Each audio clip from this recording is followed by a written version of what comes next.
but it does differ a lot from country to country, which suggests that there's nothing in our genes or there's nothing in the nature of modern society which requires that the correlation between the number of years that a parent has and the kid has is something like 0.4 or 0.3 as opposed to 0.1 or 0.2, which is really pretty low.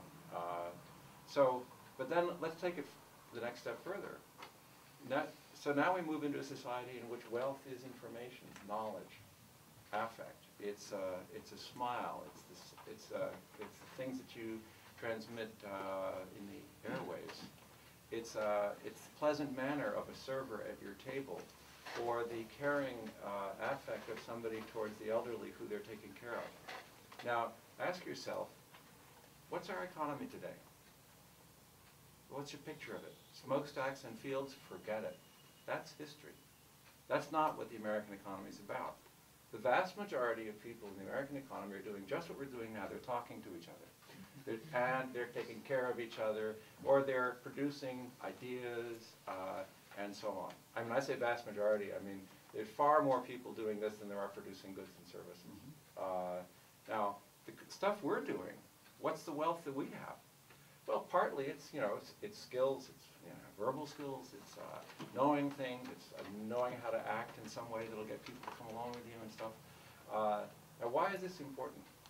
Because it's almost impossible to own that stuff. You can't own it in the sense that you can pass it on to your kids.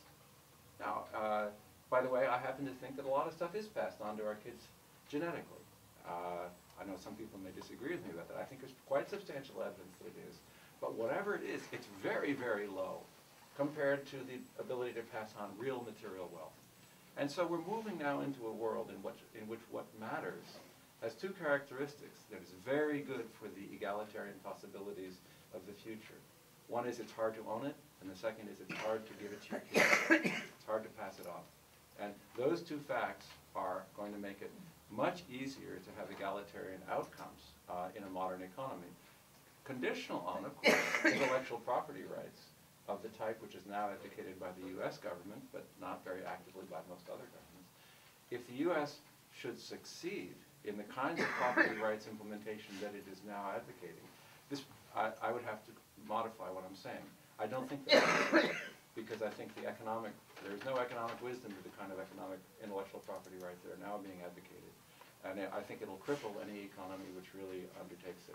The only way the U.S. could get away with it is if it finally manages to impose the same system of intellectual property rights on the entire world, in which case it wouldn't suffer. But as long as there's some countries, I hope South Africa might be one of them, but also Brazil, India, China, and so on, if there's some major countries who just say, and Europe also, that this is not a good way to manage knowledge, then the United States will eventually be would become a follower in knowledge creation and therefore in economics. So will the schools catch up?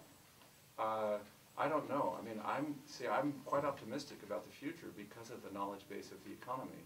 And one thing you do know about how knowledge is produced and circulated, I mean, think about anything that you know. It's very hard to organize that hierarchically. I mean, why is open source software produced the way it is? In groups of software engineers that resemble more than anything else hunters and gatherers in how they organize with each other.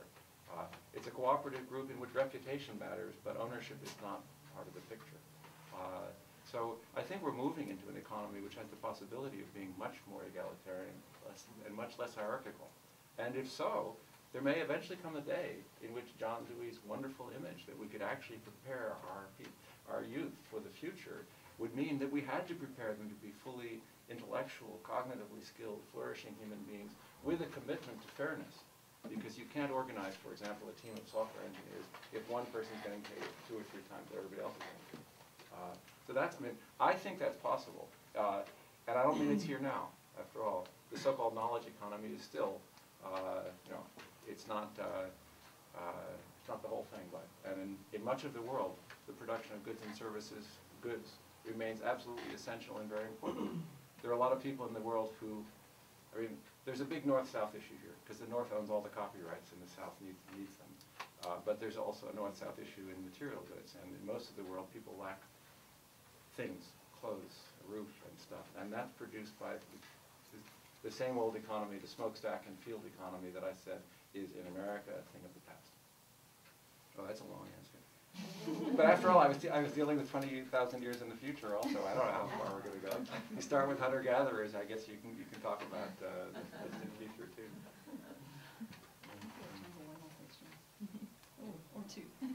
Yeah. I want to ask just a question about your long-time collaboration with Gintis, and if there are any insights that have come out of that or advice you can give to us who may be starting our writing careers about collaborative work. Well, I can tell you one thing, which is that for a long time, many people thought we were married. It's true. It's true. I mean, I mean, they literally made accommodation for us when we visited, and a single bed and so on. I remember once Herb and I we were lecturing in Tennessee somewhere, and all of a sudden Herb started talking about his wife a lot, and I thought, you know, well, he loved his wife very much.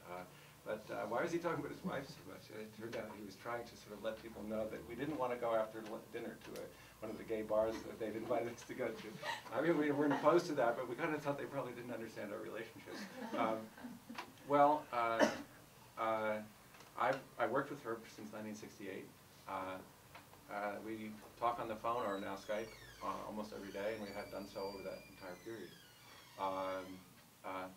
I am married. My wife refers to Herb as my brain wife, which of course suggests that she may lack one, which she doesn't. She's a PhD, having taught both physics and political science, and so she doesn't lack one. But she understands that we have a collaboration that is, you know, it's like family. And so how does it work? And what advice I can give? Well, I don't know. I just think I was extraordinarily lucky to find a collaborator like Gintis. I'll tell you some things which are not private, but they are personal. Gintis and I disagree about a lot of things, and increasingly over the years we've disagreed about politics. And and to everyone's amazement, we still work together. It doesn't really matter as long as we don't write a book about politics. We have written very political books, and I don't think we'll probably write one again.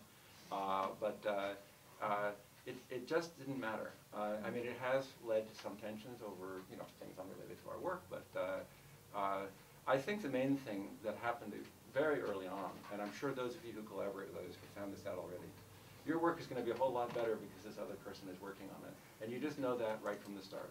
It'll take longer, and it'll be better.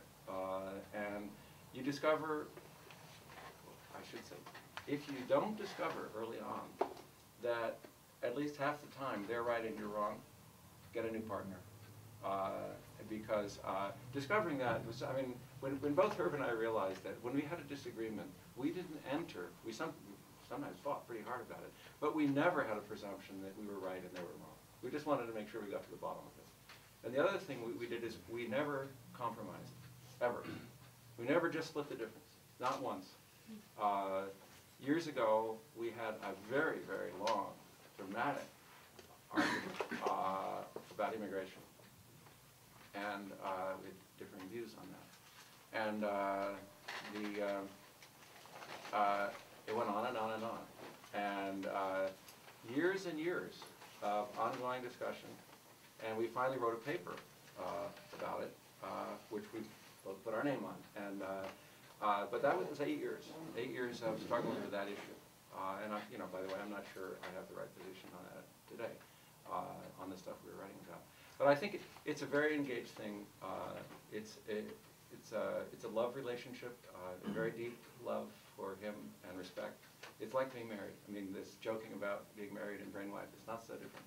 Now, I collaborate with lots of people. My most recent paper had 27 co-authors.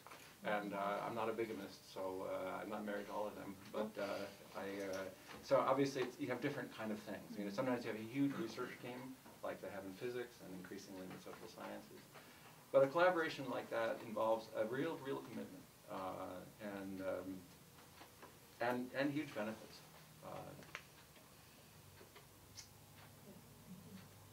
Can you tell us about Santa Fe Institute? Well, some of you have probably seen this, been to Santa Fe. Santa Fe is a beautiful town, the oldest town in America, founded in 1550. Forget Plymouth, right? All the East Coast people, they think that's old, but we have really old stuff out there. And the Santa Fe Institute is an institute primarily of mathematics and physics and biology. It was founded by a group of people from physics who were tired of doing physics and they wanted to do other things. And in science, people from physics are like economists are in the social sciences. They think they're smarter than everybody else, and they have really cool models that they try to apply to everything, right? So, and that's which is exactly what economists do. And so I was ready for them because I, so was familiar with that. And I went there. They decided they wanted to have a program in behavioral sciences, which was, I thought, rather surprising. And they've invested a lot of resources now in doing that. It's we just do research. I mean, literally, I look out the window across the Rio Grande Valley, and we have postdocs and we have visitors. And we have a very, very active research agenda about this question of human generosity is one thing. Equality is very big in our work. We do some stuff on globalization. We're particularly interested in how human development interacts with institutions and the way institutions change. So these are very, very broad research agendas by people from all kinds of disciplines. I mean, when I say my last paper was with 27 co-authors, gosh, I think maybe 3 of them were economists, not more, and they're from all kinds of disciplines, and that's what we do. We don't have disciplines there. So it's a fantastic, fantastic research environment, which is it's kind of like my dream research situation. We don't have teaching, and I'm addicted to teaching. So, but I get enough of that at UMass and University of Siena. Thanks for coming, and thanks for your questions. Yeah.